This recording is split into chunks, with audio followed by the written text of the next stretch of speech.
നല്ല പടം, സൂപ്പർ പടം. വിവാദം സത്യം പറഞ്ഞാൽ ചിലർക്ക് ചൊറിയും, പക്ഷേ എങ്കിലും നല്ല പടമാണ്. ഇന്ത്യൻ രാഷ്ട്രീയത്തിനെ കുറിച്ചും നമ്മളെ കേരള രാഷ്ട്രീയത്തിനെ കുറിച്ചും നല്ല രീതിയിൽ പറഞ്ഞിട്ടുണ്ട്. ഇന്ത്യൻ സിനിമയിൽ തന്നെ ഇങ്ങനെ ഒരു ധൈര്യം ആരും കാണിച്ചിട്ടില്ല എന്നാണ് എനിക്ക് തോന്നുന്നത്. സിനിമയായിട്ട് കണ്ടു കഴിഞ്ഞാൽ സൂപ്പറാണ്, നല്ല പടമാണ്. ബജ്രംഗ് ദളിന്റെ ഗുജറാത്തിലെ പ്രധാന നേതാവായിരുന്നു.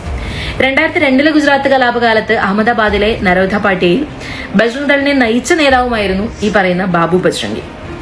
1000-ഓളം മുസ്ലിങ്ങളെ കൊന്നു തള്ളിയ കുറഞ്ഞത് 250-ഓളം മുസ്ലിം സ്ത്രീകളെയും പെൺകുട്ടികളെയും പബ്ലിക്കായി ഗാങ് റേപ്പ് ചെയ്ത് ചുട്ടുകൊന്ന, ആളുകളെ തീവെച്ച് കൊന്ന ശേഷം മൃതശരീരം അടുത്തുള്ള കിണറ്റിലേക്ക് വലിച്ചെറിഞ്ഞ, LPG ഗ്യാസ് സിലിണ്ടർ ഉപയോഗിച്ച് നൂറാനി പള്ളി തകർത്ത, കത്തിക്കുത്ത്, കവർച്ച, മാനഭംഗം, പബ്ലിക് റേപ്പ് ഇവയെല്ലാം നിറഞ്ഞു നിന്ന, ആക്രമിക്കപ്പെട്ടവരെല്ലാം മുസ്ലിങ്ങളായിരുന്ന ആ ഗുജറാത്ത് കലാപത്തിന്റെ സൂത്രധാരിൽ ഒരാളായിരുന്നു, അല്ലെങ്കിൽ പ്രധാനിയായിരുന്നു ബാബു ബജ്രംഗി. നമസ്കാരം, എല്ലാവർക്കും എൻ്റെ ചാനലിലേക്ക് സ്വാഗതം. ഇന്ന് ഞാൻ പറയാൻ പോകുന്നത് ഇന്ത്യ മുഴുവനും, ഇന്ത്യ ഒട്ടാകെ ചർച്ചാ വിഷയം ആയിക്കൊണ്ടിരിക്കുന്ന, തീ പോലെ കത്തിപ്പടർന്നുകൊണ്ടിരിക്കുന്ന ഒരു സംസാരമാണ് നമ്മുടെ മലയാളത്തിലെ മഹാനടനും പ്രിയപ്പെട്ട നടനുമായ പൃഥ്വിയും ലാലേട്ടനും അഭിനയിച്ച പൃഥ്വിരാജ് സംവിധാനം ചെയ്ത എമ്പുരാൻ.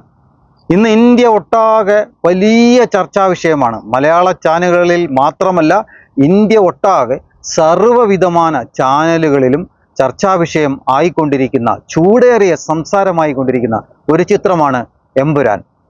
ഒരു കാര്യം പറയട്ടെ, നിങ്ങൾ ആദ്യമായാണ് എൻ്റെ ചാനൽ കാണുന്നതെങ്കിൽ തീർച്ചയായും നിങ്ങൾ സബ്സ്ക്രൈബ് ചെയ്യണം, ബെല്ലൈക്കൻ അമർത്തണം, നിങ്ങളുടെ വിലയേറിയ കമൻറ്റുകൾ രേഖപ്പെടുത്തണം. ഈ സിനിമയെക്കുറിച്ചുള്ള കമൻറ്റുകൾ വളരെ വിലപ്പെട്ടതാണ്. കാരണം എന്തെന്നാൽ മലയാളത്തിൽ ഇനി അങ്ങനെ ഒരു ചിത്രം വരണമെങ്കിൽ അത്രയും ബ്രില്യൻ്റായ ഒരു ഡയറക്ടർ വേണം. അത് തെളിയിച്ചിരിക്കുകയാണ് നമ്മുടെ മലയാളത്തിൻ്റെ പ്രിയ നടൻ, നമുക്കെല്ലാവർക്കും വേണ്ടപ്പെട്ടവനായ നടൻ പൃഥ്വിരാജ്.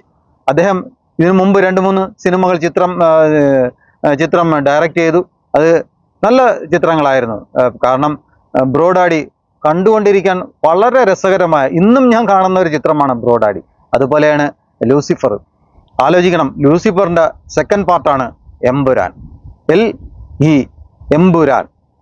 അപ്പോൾ ഈ ചിത്രം പുറത്തു വന്നതോടുകൂടി എല്ലാവർക്കും ഒരു വലിയ പ്രശ്നം തന്നെയാണ് ഉണ്ടായിരിക്കുന്നത്. അതായത് ഈ ചിത്രത്തെ ആദ്യം അനുകൂലിച്ചവർ പിന്നീട് അതിനെ എതിർക്കുന്നു, അടപടലം എതിർത്ത് അതിനെ തോൽപ്പിക്കാൻ ശ്രമിക്കുന്നു.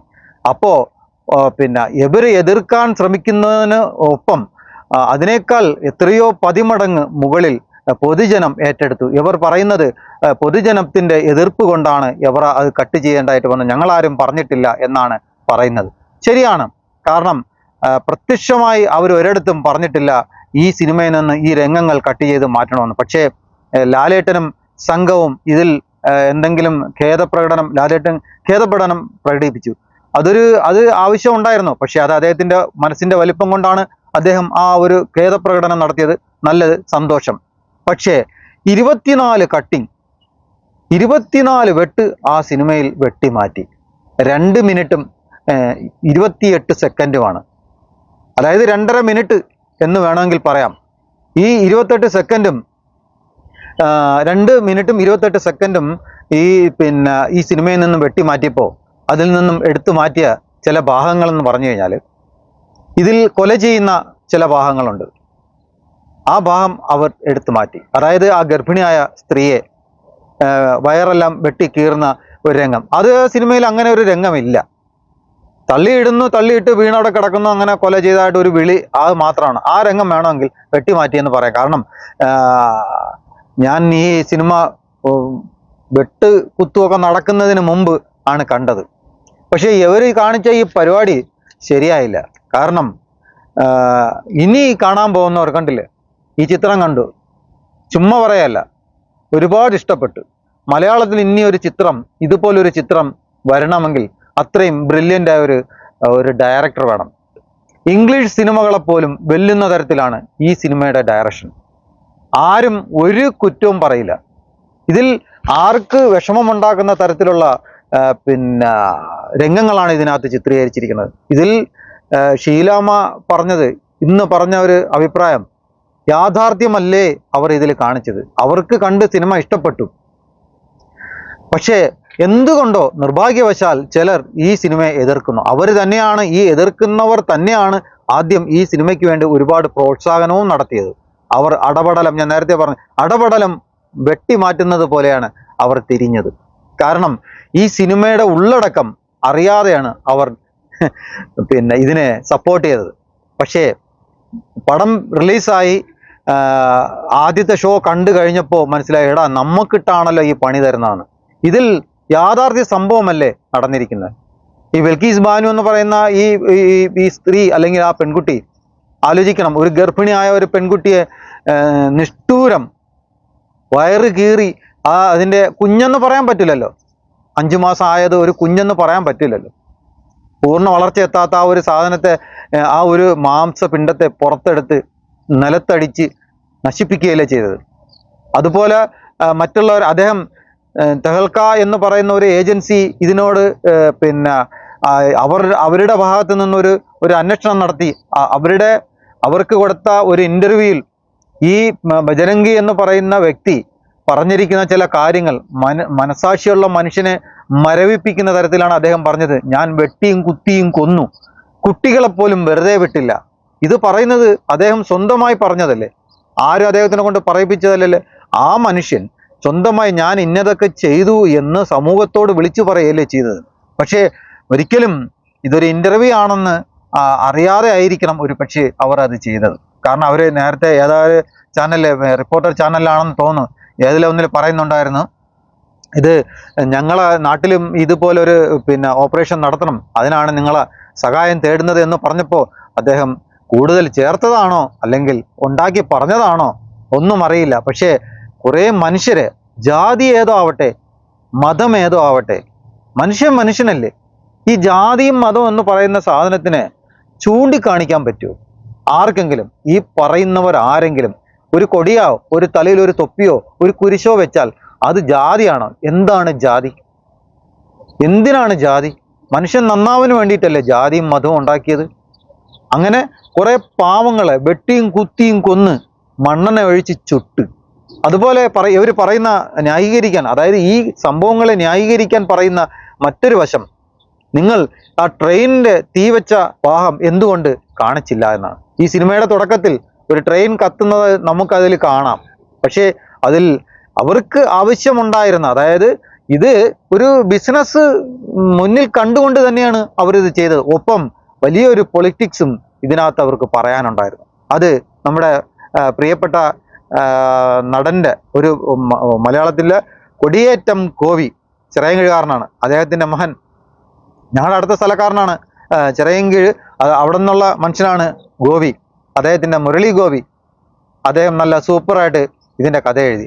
പക്ഷേ ഒരു കാര്യം ഞാൻ ചോദിക്കട്ടെ, ഇതിന് വലിയ അടിസ്ഥാനപരമായി എന്തെങ്കിലും കഥയുണ്ടോ?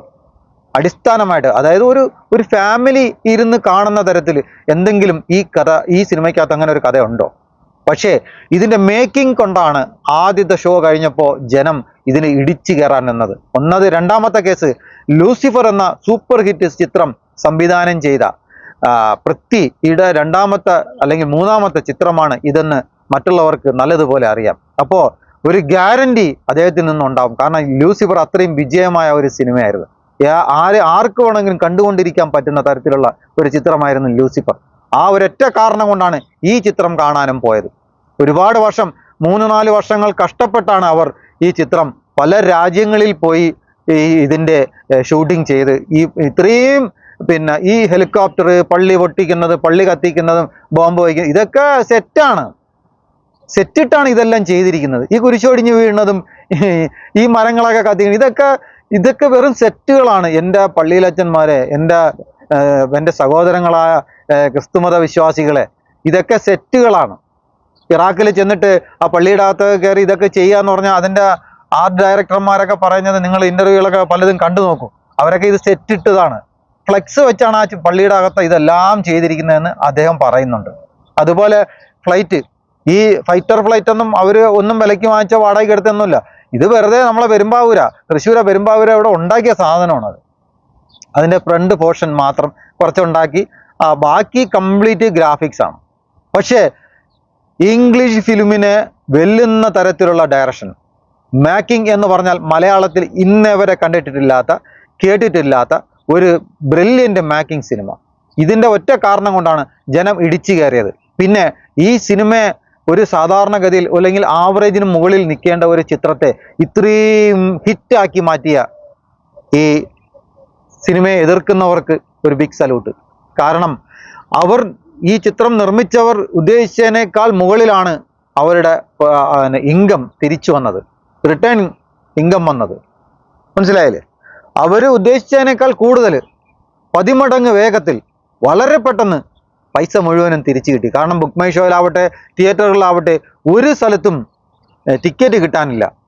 മലയാളത്തിലല്ല ഇന്ത്യൻ സിനിമയെ തന്നെ ഇത്രയും വേഗത്തിൽ 100-200 കോടിയിലെത്തുന്ന മറ്റൊരു ചിത്രമില്ല. ലിയോയൊക്കെ ഉണ്ടായിരുന്നു, ഭയങ്കര ആഘോഷമായി നടത്തിക്കൊണ്ടിരുന്ന ഒരു ചിത്രമായിരുന്നു ലിയോ. അതേപോലെ രജനീകാന്തിൻ്റെ മറ്റു പല ചിത്രങ്ങൾ, പിന്നെ അവൻ്റെ ഷാരൂഖ് ഖാൻ്റെ പത്താൻ, ഇതൊക്കെ അതും ഇതുപോലെ ഒരു കേസാണ്.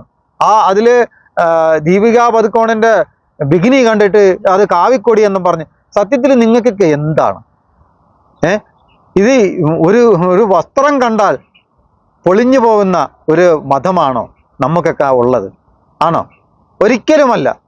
അവർ പാട്ടിന് ഒരു ബിഗിനായിട്ട് ഒരു പാട്ട് നടത്തി. അത് അവർ ഈ കഥ പറഞ്ഞതൊക്കെ അതിലൊരു പിന്നെ ഈ ഹിന്ദി സിനിമകളിലും ഇംഗ്ലീഷ് സിനിമകളിലൊക്കെ ഈ വസ്ത്രം എന്ന് പറയുന്നത് സ്ത്രീകൾക്ക് വളരെ പിന്നെ അല്പവസ്ത്രധാരികളാണ് അവരെല്ലാം. കാരണം അതൊരു ബിസിനസ് നേക്കാണത്. ഈ ചെറുപ്പക്കാരെ പിടിച്ചിരുത്തുവാൻ വേണ്ടിയിട്ട്, അല്ലെങ്കിൽ അങ്ങനെ ആഗ്രഹിക്കുന്നവരെ പിടിച്ചിരുത്തുവാൻ വേണ്ടി അവർ നടത്തുന്ന ഒരു ബിസിനസ് ടെക്നിക്കാണത്. അതിനപ്പുറത്ത് ഇതിൽ വേറെ ഒന്നുമില്ല. കാരണം എല്ലാവരും മനുഷ്യരാണല്ലോ. അപ്പോൾ ഇതിൽ ബജരംഗി എന്ന് പറയുന്ന വ്യക്തി, അദ്ദേഹം കൊടുത്തിരിക്കുന്ന ഇൻ്റർവ്യൂ മനസാക്ഷിയുള്ള ഒരു മനുഷ്യനെ ഒരിക്കലും കേട്ടിരിക്കാൻ പറ്റാത്ത തരത്തിലാണ് അവർ ആ ഇൻ്റർവ്യൂ നൽകിയിരിക്കുന്നത്. അദ്ദേഹം ചെയ്ത കുറ്റകൃത്യം, ഈ ദഹൽക്കയുടെ റിപ്പോർട്ട് പ്രകാരം കോടതി അദ്ദേഹത്തിനെ ശിക്ഷിക്കുകയും ഇപ്പോൾ അദ്ദേഹം ഒരു അന്ധനായി തീർന്നു. ഇപ്പോൾ അദ്ദേഹം മനസ്സുകൊണ്ട് വിചാരിക്കുന്നുണ്ടായിരിക്കും, എന്തിനായിരുന്നു ഞാൻ ഇതെല്ലാം ചെയ്തതെന്ന്. അങ്ങനെയാണല്ലോ മനുഷ്യൻ. കുറേ കാലം കഴിയുമ്പോൾ ഇതൊക്കെ മാനസികമായിട്ട് വെറുക്കും. പക്ഷേ ഒരിക്കലും ഒരു മനുഷ്യനും, മലയാളികൾക്കാവട്ടെ ഇന്ത്യക്കാരനാവട്ടെ, ഒരിക്കലും മറക്കാൻ പറ്റാത്തൊരു സംഭവമാണ് 2002 നടന്ന ഗുജറാത്ത് കലാപം. ഇതിൽ എന്തെങ്കിലും തർക്കമുണ്ടോ? ആ ഒരു കലാപത്തെ ഇതിൽ വളരെ ചുരുങ്ങിയ സമയം കൊണ്ട് പറഞ്ഞു തീർത്തു. അല്ലാതെ തുടങ്ങി അവസാനം വരെയും അതല്ലല്ലോ നടത്തിക്കൊണ്ടിരുന്നത്. നല്ല പടമാണ്. വാസ്തവത്തിൽ പൃഥ്വിരാജ് വന്ന് അടുത്തത് ഒരു ഇംഗ്ലീഷ് പടം തന്നെ ഡയറക്റ്റ് ചെയ്യേണ്ടി വരും തോന്നുന്നു. ആ പടത്തിൻ്റെ ഓരോ ഷോട്ടും എല്ലാം നല്ല പടം. അതായത് US-ലും അവിടെ ഇവിടെ ചെറിയ ചെറിയ ഗ്രാമങ്ങളിലും ഹൗസ്ഫുള്ളായിട്ട് ഓടിക്കൊണ്ടിരിക്കുകയാണ് ആ പടം. പക്ഷേ ഈ ആൾക്കാർ പറയും തോറും ആ പടത്തിന് ഫ്രീ പബ്ലിസിറ്റിയാണ്.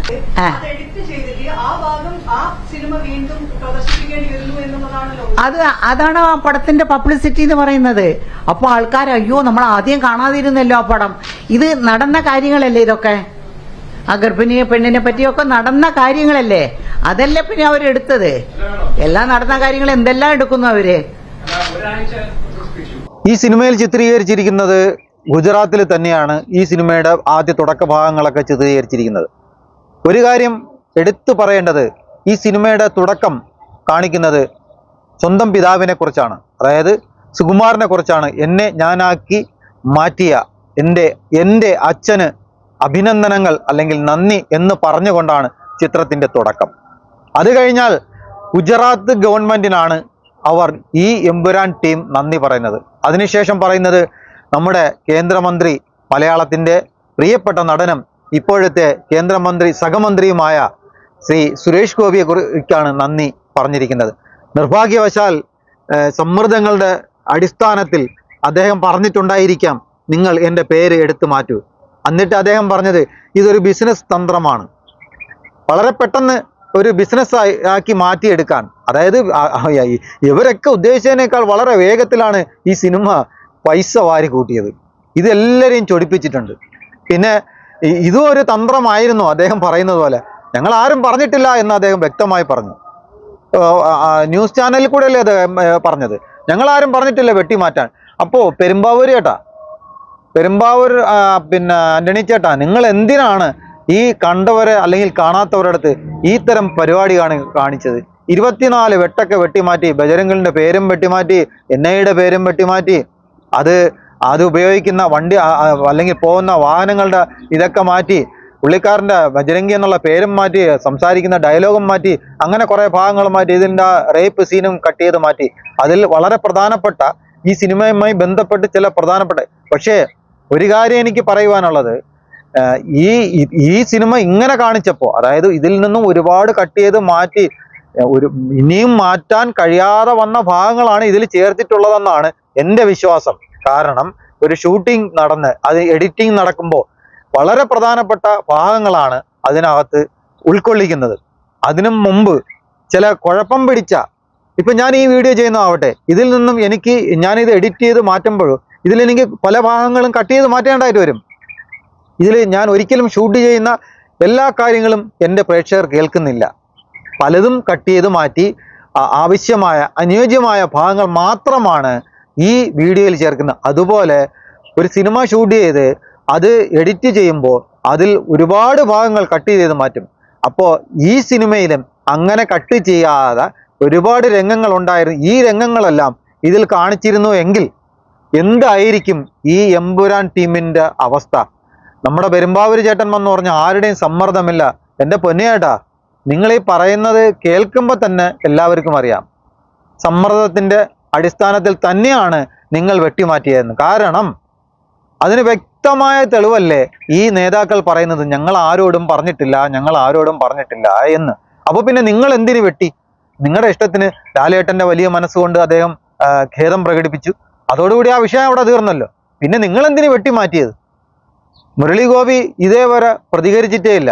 കാരണം അദ്ദേഹം ഇതിലും വലിയ പ്രശ്നങ്ങൾ നേരത്തെയുള്ള സിനിമകളിൽ അദ്ദേഹം എഴുതിയിട്ടുണ്ടായിരുന്നു. അന്നൊന്നും ആർക്കും ഇല്ലാത്ത വിഷയങ്ങൾ ഇന്ന് പൊക്കിപ്പിടിച്ച് ഇതൊരു ഭയങ്കര പ്രശ്നമായി തീർന്നു എന്ന് പറഞ്ഞ് ആദ്യം തെറ്റു പറയേണ്ടത് ഗുജറാത്ത് ഗവൺമെൻറ്റിനാണ്. കാരണം അവരെന്തിന് അനുവാദം കൊടുത്തു? ഇതൊരു അവരെ നാട്ടിൽ വെച്ച് നടന്ന ഒരു സംഭവം. ഈ ചിത്രീകരിച്ച് കഴിയുമ്പോൾ ഇത് നാളെ സമൂഹത്തിൽ വലിയ ചർച്ചാ വിഷയമാകുമെന്ന് അവർക്കറിയാൻ പാടില്ലായിരുന്നു. 2, ഇതിൻ്റെ സെൻസറിങ്. അവർ ഈ സിനിമ ഫുള്ളായിട്ട് കണ്ടതിന് ശേഷം സമൂഹത്തിന് മറ്റ് സന്ദേശങ്ങളൊന്നുമില്ല, ഇതൊരു സാധാരണ സിനിമ എന്ന് അവർക്ക് മനസ്സിലായത് കൊണ്ടല്ലേ സെൻസർ ഇതിന് അനുമതി കൊടുത്തത് അല്ലേ? അപ്പോൾ ഇതിൽ ഇരട്ടത്താപ്പല്ലേ നമ്മുടെ കേരളത്തിലെ നേതാക്കൾ കാണിക്കുന്നത്? എന്തുകൊണ്ട് നിങ്ങൾ ഗുജറാത്ത് ഗവൺമെൻറ്റിനെ വിമർശിക്കുന്നില്ല? അതാണ് എനിക്ക് ചോദിക്കാനുള്ളത്. ആദ്യം ഈ സിനിമയ്ക്ക് വേണ്ടി പല തരത്തിലുള്ള അനുവാദം പല സ്ഥലങ്ങളിൽ നിന്നും നേടിക്കൊടുത്ത നമ്മുടെ കേന്ദ്ര സഹമന്ത്രിക്ക് അദ്ദേഹത്തിനെ നിങ്ങൾ എന്തുകൊണ്ട് ശാസിക്കുന്നില്ല? എന്തുകൊണ്ട് അദ്ദേഹത്തിനോട് ചോദ്യം ചോദിക്കുന്നില്ല? അദ്ദേഹം എന്ത് സമൂഹത്തിനോട് അതിനെക്കുറിച്ചൊന്നും പറയുന്നില്ല? അദ്ദേഹം പറഞ്ഞൊഴിഞ്ഞ ഒരു കേസാണ് ഇതൊരു ബിസിനസ് നേക്കാണ്, ബിസിനസ് തന്ത്രമാണ് ഇവർ മെനഞ്ഞുകൊണ്ടിരിക്കുന്നത്.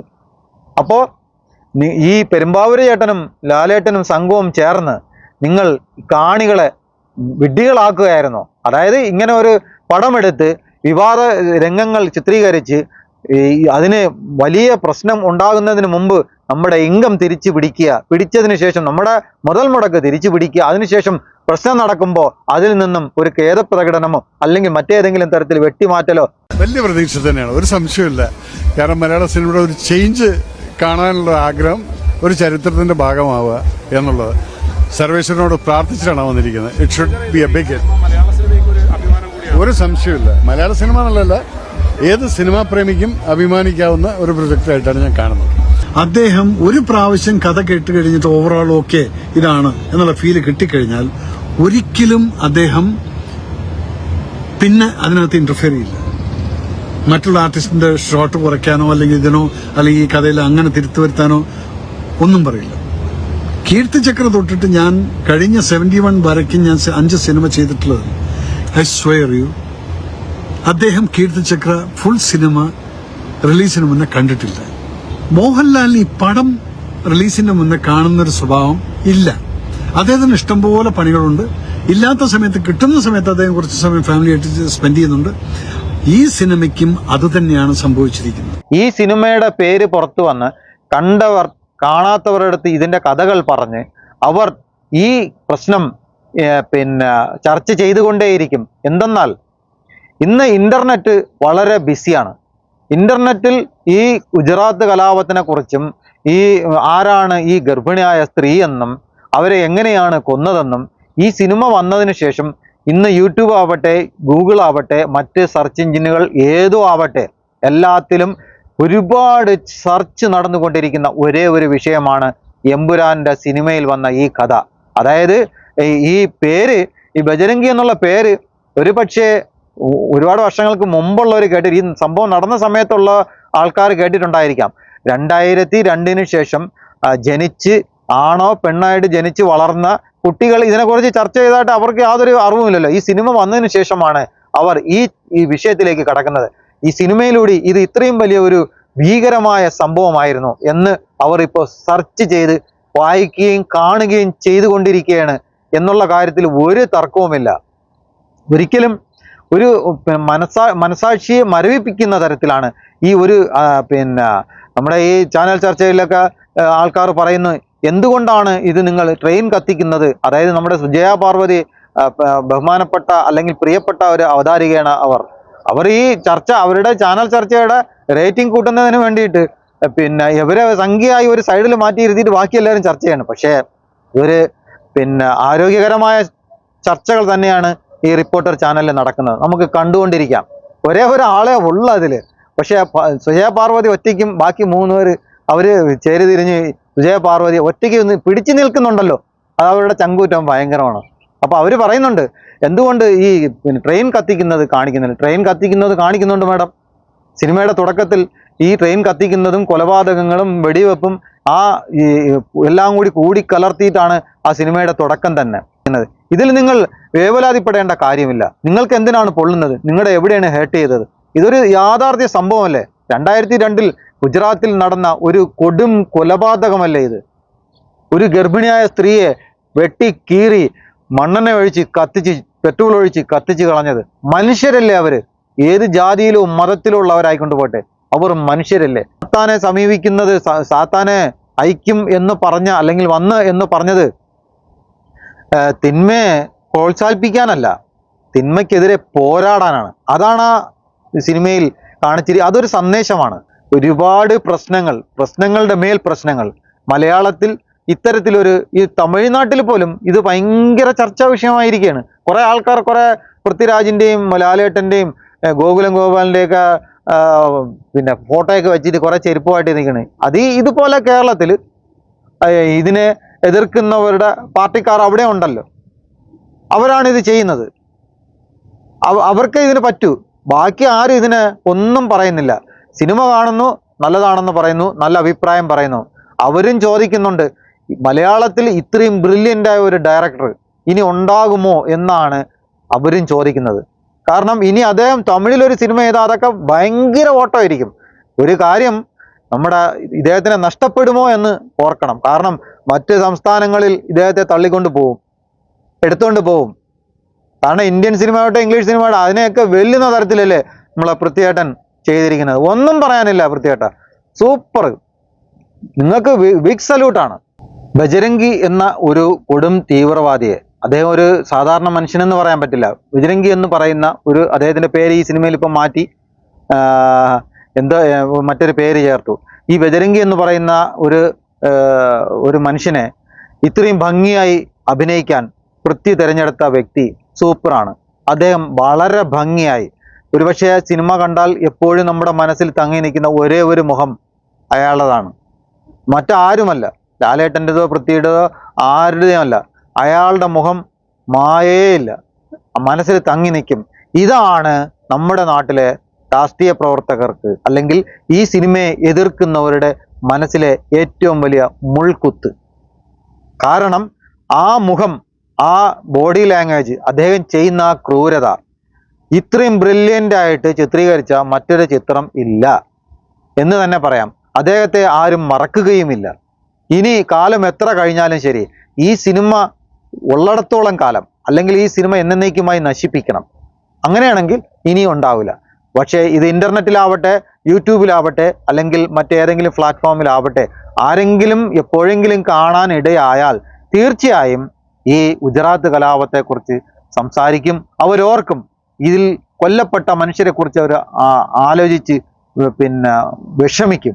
പോകേണ്ട ഒരു ചിത്രത്തെ ഇത്രയധികം ഹിറ്റാക്കി, ഇത്രയും മനുഷ്യന്മാരുടെ ഇടയിൽ ചർച്ചാ വിഷയമാക്കിയ കേരളത്തിലെ നേതാക്കൾക്ക് സല്യൂട്ട് പറയാനേ ഈ അവസരത്തിൽ സാധിക്കുന്നുള്ളൂ. തൽക്കാലം ഞാൻ എൻ്റെ വീഡിയോ ഇവിടെ അവസാനിപ്പിക്കുകയാണ്. ഇതുപോലെ മറ്റൊരു വീഡിയോയിൽ കാണുന്നത് വരെ എല്ലാവർക്കും നന്ദി, നമസ്കാരം. ഏകദേശം ഓവറോൾ മേക്കിംഗ് തന്നെ ഡിഫറെന്റ് ആണ്, ഒരു രക്ഷയില്ല, വേറെ ലെവൽ. പിന്നെ ത്രൂ ഔട്ട് ലാലേട്ടനെ കാണിച്ചു കഴിഞ്ഞാൽ ആ ക്യാരക്ടറിന് അത്രയും ഒരു ഇമ്പോർട്ടൻസ് കിട്ടില്ല. എനിക്ക് ശരിക്കും സിനിമ ഇഷ്ടപ്പെട്ടു, മോഹൻലാലിനെ തിരിച്ചു കിട്ടിയ ഒരു ഫീലിംഗ് കിട്ടി. രാഷ്ട്രീയം നമ്മൾ സിനിമയായിട്ട് കാണണം, ഒരു പാർട്ടിയെ മാത്രമായിട്ട് ഇവിടെ എങ്ങും കുറ്റം പറയുന്നില്ല. ശരിക്കും നമ്മുടെ നാട്ടിൽ നടക്കുന്ന കാര്യങ്ങൾ തന്നെയാണ് കാണിക്കുന്നത്. അത് അതിൻ്റെതായ രീതിയിൽ നമ്മൾ അക്സെപ്റ്റ് ചെയ്യുവാണെങ്കിൽ നല്ലൊരു മൂവി. അതിനുവേണ്ടി അതിനകത്ത് ഒന്നും ഉണ്ടെന്ന് എനിക്ക് തോന്നുന്നില്ല. ചുമ്മാ ഒരു ഹൈപ്പിന് വേണ്ടി ചിലപ്പോൾ പടത്തിന്റെ ഒരു മാർക്കറ്റിംഗ് ആവാം, അല്ലെങ്കിൽ അത് പാർട്ടിക്കാർ ഉപയോഗിക്കുന്നതാവാം. അല്ലാണ്ട് ആ സിനിമ പറയുന്ന കണക്ക് രാഷ്ട്രീയ മുതലെടുക്കാൻ നോക്കുന്നതായിട്ടാണ് എനിക്ക് തോന്നിയത്. അതിനകത്ത് കട്ട് ചെയ്യാൻ വേണ്ടി പ്രത്യേകിച്ച് ഒന്നുമില്ല. പ്രതീക്ഷ കാത്തു. കഴിഞ്ഞ ഏതാനും ദിവസങ്ങളായി ചിത്രത്തെക്കുറിച്ചുള്ള അഭ്യൂഹങ്ങളിലുള്ളത് ഇത് മോഹൻലാലിന്റെ ഒരു മാസ് പടമാണോ അതല്ല പൃഥ്വിരാജ് ബ്രില്യൻസ് ആണോ എന്നതാണ്. പടം പുറത്തിറങ്ങിയാൽ പിന്നെ അത് പ്രേക്ഷകരുടേതാണ്. ആ അർത്ഥത്തിൽ അതിനെ വിലയിരുത്തുന്നതിനെയും വിശേഷിപ്പിക്കുന്നതിനെയും വിമർശിക്കുന്നതിനെയും എല്ലാം അതേ അർത്ഥത്തിൽ തന്നെ കാണേണ്ടതുണ്ട്. സത്യത്തിൽ എമ്പുരാൻ ഒരു മുരളി ഗോപി ആർട്ടാണ്. വേണ്ടി മാത്രം ഇൻസേർട്ട് ചെയ്തൊരു പ്ലോട്ടാണത്. ശരി, ഈ കഥാപാത്രത്തിൽ അല്ലെങ്കിൽ ഈ സിനിമയുടെ തിരക്കഥയിൽ എല്ലാം സാങ്കല്പികമാണെങ്കിൽ കൂടി യാഥാർത്ഥ്യത്തിന്റെ എലമെന്റ് ഉണ്ടെന്ന് വിശ്വസിച്ചാൽ അയഥാർത്ഥമായിട്ട് താങ്കൾക്ക് തോന്നിയത് എന്താണ് മിഥുൻ? ഇതിലെ കൗസർ ബാനുവിനെ റെപ്രസെന്റ് ചെയ്ത ആ ഗർഭിണിയായ സ്ത്രീ യാഥാർത്ഥ്യത്തോട് അടുത്ത് നിൽക്കുന്ന ഒരു കഥാപാത്രമല്ലേ? ഈ ബാബു ബജ്രംഗി എന്ന് പറയുന്നത് നരോദ പാർട്ടിയിലെ കൊടും ഭീകരനല്ലേ? അയാളുടെ പേര് ഒരു സിനിമയിലെ വില്ലൻ കഥാപാത്രത്തിന് യോജിക്കുന്നു എന്ന് വന്നാൽ അതിനെ എന്തിനാണ് എതിർക്കുന്നത് മിഥുൻ? അല്ല അരുൺ, ഈ സിനിമയുടെ തുടക്കത്തിൽ തന്നെ വളരെ ക്ലിയർ ആയിട്ടൊരു ഡിസ്ക്ലെയിമർ ഉണ്ട്. ആ ഡിസ്ക്ലെയിമർ പറയുന്നുണ്ട് ഇതുമായിട്ട് എന്തെങ്കിലും സാദൃശ്യം തോന്നിക്കഴിഞ്ഞാൽ ഇറ്റ്സ് പ്യുവർലി അൺഇൻറ്റൻഷണൽ എന്ന്. അപ്പം താങ്കൾ പറഞ്ഞ ഇന്റൻഷൻ ഉണ്ടായിരുന്നു എന്നാണോ?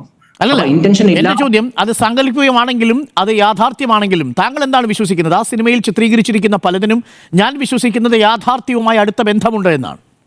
നമുക്ക് ഗോദ്രയെ ഒരു ജനോസൈഡായി ചിത്രീകരിച്ചുകൊണ്ട് അതിലെ വില്ലൻ മീൻസ് അതിലെ തീവ്രവാദിയായ ക്യാരക്ടറിനെ ജസ്റ്റിഫൈ ചെയ്യാൻ വേണ്ടിയാണ് നോക്കിയത്. ഗോദ്ര ഒരു റൈറ്റ് അല്ലേ? ഗോദ്ര ഒരു ജനോസൈഡ് അല്ലല്ലോ. ഗോദ്ര റൈറ്റ് ആണ്. അതിൽ ഹിന്ദുക്കളും മുസ്ലിങ്ങളും കൊല്ലപ്പെട്ടിട്ടുണ്ട്. അതിന്റെ കൃത്യമായ നമ്പേഴ്സും ഉണ്ട്. അപ്പം രണ്ട് ഭാഗത്തും നഷ്ടങ്ങൾ ഉണ്ടായിട്ടുണ്ട്. നരോദ പാർട്ടിയിൽ ഏറ്റവും കൂടുതൽ കൊല്ലപ്പെട്ടത് ആരാണ് മിഥുൻ? അല്ല, 700 ചെല്ലാനാണ് നമ്പേഴ്സ്. അല്ല, 97. നരോദ പാർട്ടിയിൽ 97, നരോദ ഗ്രാമിൽ 11. ഞാൻ പറയുന്നത് രണ്ട് ഭാഗത്തും നഷ്ടങ്ങൾ ഉണ്ടായിട്ടുള്ള നരോദ പാർട്ടിയിൽ എവിടെയാണ് ഹിന്ദു കൊല്ലപ്പെട്ടത്? ഞാൻ ചോദിക്കട്ടെ, ഈ ട്രെയിൻ ഇൻസിഡന്റ് ഉണ്ടായത് എവിടെ നിന്നാണ്? അതല്ല, ഗോദ്രയിൽ 57. അതിനുശേഷമുള്ള നരോദ പാർട്ടിയിൽ കൊല്ലപ്പെട്ടവരിൽ എത്ര ഹിന്ദുക്കൾ, എത്ര മുസ്ലിങ്ങൾ? അരുൺ, താങ്കൾക്ക് ഇതിനെ ഗോദ്രയിലേക്ക് എത്തിക്കാനാണെങ്കിൽ നമുക്ക് ഗോദ്രയുടെ വിഷയം ചർച്ച ചെയ്യാം. അല്ല, ഗോദ്രയിലേക്കാണെങ്കിൽ അവിടെ മറ്റു റിപ്പോർട്ടുകളുണ്ട്. ഞാൻ അതിലേക്ക് പോകുന്നില്ല. ഞാൻ അതിൽ ചോദിച്ചിട്ട് ഇത്രയേ ഉള്ളൂ. എന്റെ ചോദ്യം ഇതാണ്, നരോദ പാർട്ടിയിലെ ഇതിൽ ഈ വില്ലന്റെ പേര് മാറ്റുന്നു എന്ന് പറയുമ്പോൾ എന്താണ് അതിൽ അർത്ഥമാക്കുന്നത്? അവിടെ എവിടെയാണ് നമ്മുടെ ഇപ്പോൾ ആ ബൽരാജിന്റെ പേരാക്കി മാറ്റിയിരിക്കുന്ന ഈ ബജ്രംഗി എന്ന് പറയുന്ന കഥാപാത്രത്തിന്റെ പേര് ബാബു ബജ്രംഗി എന്ന യഥാർത്ഥ നരോദ പാർട്ടിയിലെ വില്ലൻ കഥാപാത്രത്തോട് ചേർന്ന് ഇത് ഒരു സെൻസറാണ് படம். ஜெனரலாகவே இந்தியாவில் மட்டும் இல்லை, உலகெங்கும் பார்த்தீங்கன்னா ஒரு சென்சரான படத்தை வந்து மற்றவங்க யாருமே கருத்து சொல்ல முடியாது. இந்த படத்தை பொறுத்தவரைக்கும் வந்து பார்த்தீங்கன்னா பப்ளிக் இந்த படத்துக்கு மேசிவான ரெஸ்பான்ஸ் கொடுத்துட்டு இருக்காங்க. எந்த அளவுனா இந்த படம் ரெக்கார்ட் பிரேக்கிங் கலெக்ஷன். ஓவர்சீஸில் முதல் மலையாள படம் டு டூ $10 million.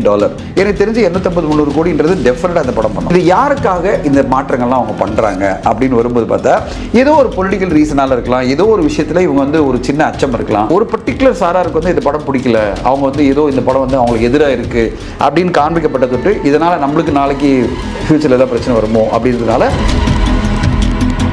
നിൽക്കുന്ന കഥാപാത്രമാണ് എന്നതിൽ മിഥുൻ വിജയകുമാറിന്റെ സെന്റിമെന്റ്സ് ഹട്ടാവോ? 97-ൽ 70 പേരോളം ഈ ബാബു ബജ്രംഗിയുടെ നേരിട്ടുള്ള കൈകൾ കൊണ്ടാണ് കൊല ചെയ്യപ്പെട്ടത്. 21 വർഷം ശിക്ഷിക്കപ്പെട്ടു, പലതവണയും പരോളിലാക്കപ്പെട്ടു.